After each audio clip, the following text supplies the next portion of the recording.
শাকসবজি শীতকালে খাবো না তো আর কখন খাবো? শীতকাল হলো নানান রকম সবজি খাওয়ার আইডিয়াল সময়।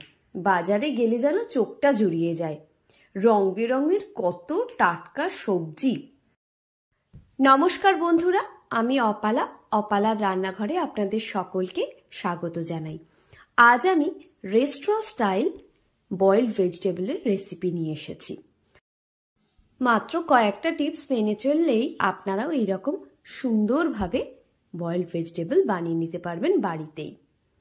এখানে আমি কয়েকটা সবজি নিয়ে নিয়েছি, গাজর, কড়াইশুঁটি, বিনস আর ব্রকলি নিয়েছি।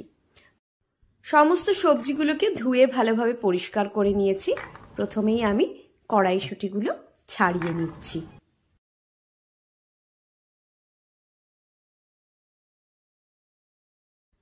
কড়াইশুঁটিগুলো আমার সব ছাড়িয়ে নেওয়া হয়ে গিয়েছে। এবার আমি বিনসগুলোকে কেটে নিচ্ছি। বিনসের দুটো দিক কেটে নিয়ে এইভাবে একটু তেরচাভাবে বিনসগুলোকে আমি কেটে নিচ্ছি। একইভাবে সবগুলো বিনসও কেটে নিলাম। এবার গাজর কেটে নিচ্ছি। প্রথমে ওপরের খোসাটাকে এইভাবে আমি ছাড়িয়ে নিচ্ছি। তারপরে গাজর দুটোকে এই রকম ভাবে তেরচা করে, অর্থাৎ বিনসগুলো যেভাবে কেটেছি একইভাবে কেটে নিচ্ছি, শুধু গাজরগুলো মাঝখান থেকে অর্ধেক করে দিচ্ছি।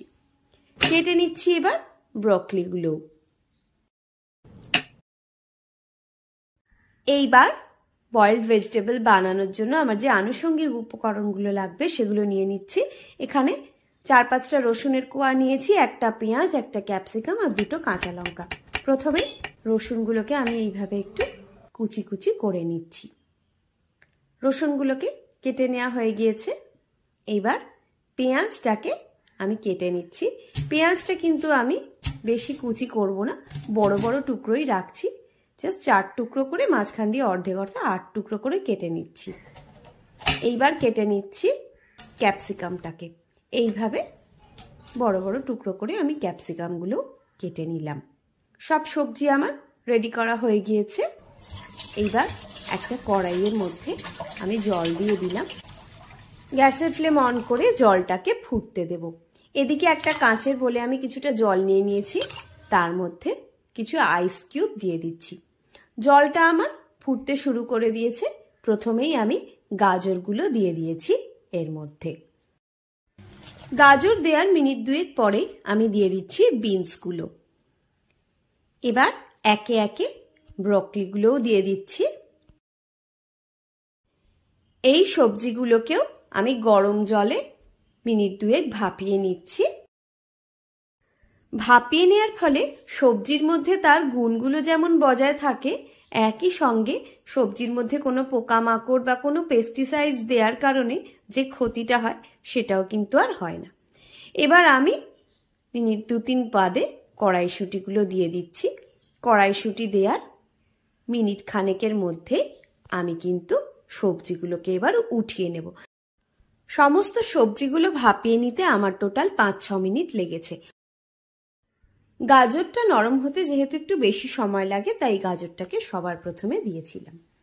এইবার গরম থেকে তুলে সবজিগুলোকে আমি ডাইরেক্ট আইস কিউব দেওয়া জলের মধ্যে দিয়ে দিচ্ছি। এতে করে সবজির যে রংটা সেটা কিন্তু একই থেকে যাবে, একদম নষ্ট হবে না। এবার সবজিগুলোকে এই ঠান্ডা জল থেকে তুলে একটু জল ঝরিয়ে নিচ্ছি। এদিকে গ্যাসের ফ্লেম অন করে একটা ফ্রাইং প্যান বসিয়ে দিয়েছি। তার মধ্যে 1 টেবিল চামচ রিফাইন্ড অয়েল আর 1 চা চামচ বাটার দিয়ে দিলাম। বাটারটা গলে যাওয়ার পর প্রথমেই দিয়ে দিচ্ছি কেটে রাখা পেঁয়াজগুলো।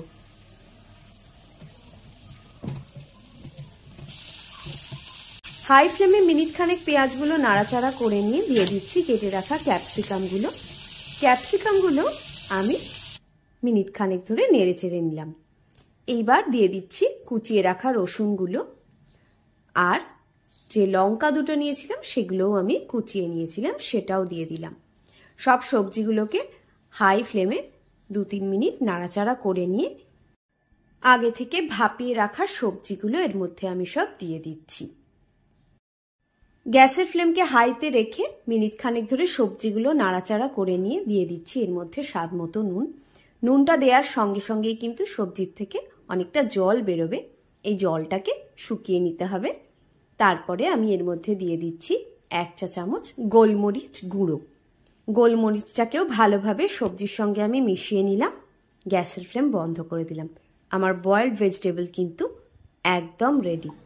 রেস্টুরেন্ট স্টাইল বয়েলড ভেজিটেবল, খেতেও যেমন স্বাস্থ্যেও তেমন। ভিডিওটা সম্পূর্ণ দেখার জন্য অনেক ধন্যবাদ। ভালো লাগলে একটা লাইক দিয়ে চ্যানেলটা সাবস্ক্রাইব করার অনুরোধ রইল। সবাই ভালো থাকবেন। আজ এই পর্যন্ত।